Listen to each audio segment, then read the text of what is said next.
Bombay high court का कल का ही शायद एक फैसला है ना कि आधार, वोटर आईडी, राशन कार्ड किसी के पास हो तो वो नागरिक नहीं बन जाता है। जांच में पता चला कि वो बांग्लादेशी था क्योंकि उसके फोन में उसके खुद के और उसके पिता माता के डॉक्यूमेंट मिले बांग्लादेश के। तो ये नागरिकता कैसे तय होगी? ये आपको लगता है सुप्रीम कोर्ट का ये जो केस चल रहा है इसी से आखिरकार कुछ निकल के आएगा कि कौन नागरिक है और कौन नागरिक नहीं है?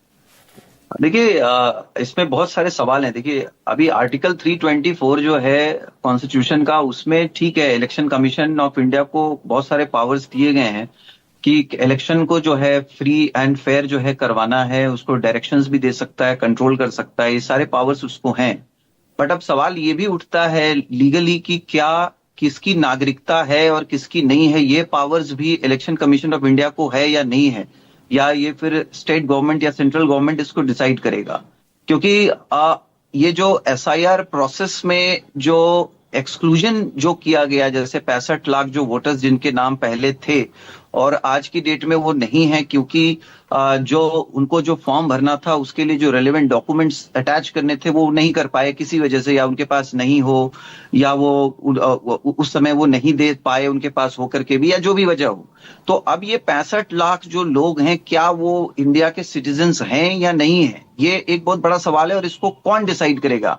क्या ये अभी अपकमिंग जो इलेक्शन है बिहार का आने वाला, उसके पहले election commission of India decide करेगा? क्योंकि आशुतोष भाई, एक सेकंड, ये जो 65 लाख है ना, इसमें से 22 लाख तो डिसीज्ड है, डेड है, उनका केस छोड़ देते हैं। बाकी 35 लाख जो हैं, वो परमानेंटली शिफ्टेड की कैटेगरी में है। तो चुनाव आयोग ये नहीं कह रहा कि ये वोटर लिस्ट में नहीं आ सकते। उन्होंने कहा वो कहीं और चले गए हैं, वहां अपना नाम जुड़वा सकते हैं। हाँ, ये उन्होंने अपने सबमिशन में ये बोला है कि 35 लाख जो है वो माइग्रेट हो चुके हैं या वो मिल नहीं रहे हैं, अनट्रेसेबल हैं, और जिसमें 22 लाख जो हैं वो लगभग डेड हैं, ये उन्होंने सबमिशन दिया है। और इसी वजह से जो पिटिशनर्स हैं वो ये पूरे लिस्ट मांग रहे हैं कि आप ये पूरे 65 लाख का जो है लिस्ट बना के दीजिए कि कितने डेड हैं, कितने माइग्रेट हो गए, कितने अनट्रेसेबल हैं। इसका आप पूरा जो है लेखा जोखा जो है आप पूरा सबमिट कीजिए सुप्रीम कोर्ट के अंडर। तो अब है कि यहां पे ये देखना जरूरी है हमें कि क्या जो नागरिक कौन है, नागरिक कौन नहीं है, ये बताइए। हाँ। आप तो वकील हैं, आप ही बता दीजिए। हम सब कंफ्यूज्ड हैं, किसी को समझ में नहीं आ रहा है। बॉम्बे हाईकोर्ट बोल रहा है आधार, वोटर आईडी, राशन कार्ड से नागरिक नहीं बनते। इलेक्शन कमीशन ने 11 डॉक्यूमेंट्स की लिस्ट दे दी जिसमें आधार है नहीं। जो 11 डॉक्यूमेंट्स है वो आधार से बन जाते हैं। आधार फर्जी हो सकता है, ये कहा जा रहा है, वोटर आईडी फर्जी हो सकता है, राशन कार्ड फर्जी हो सकता है, फिर एक तरह के वो बाकी 11 भी तो फर्जी हो सकते हैं। कौन नागरिक है? बिल्कुल यही सवाल उठ भी रहा है कि आप कह रहे हैं कि जो आधार कार्ड है या वोटर आईडी कार्ड है वो कहीं से जो है वो गलत तरीके से भी बन सकता है, तो उसके आधार पे उसको सिटीजन नहीं माना जा सकता किसी व्यक्ति को।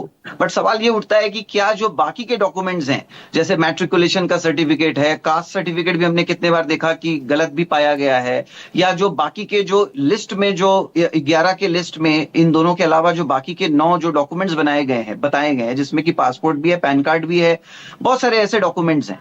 तो क्या वो डॉक्यूमेंट्स बिल्कुल लीगल माने जा सकते हैं? क्या उसके बेस पे वो सिटीजन है, इसको ठहराया जा सकता है? तो ये एक देखा जाए तो एक बड़ा सवाल है, क्योंकि आप इतने जल्दी जो अपकमिंग इलेक्शंस के पहले ये पूरा तय कर देना कि कौन नागरिक है और कौन नहीं है, वो इतना आसान काम नहीं है। आर के सिंह जी, आप ही बता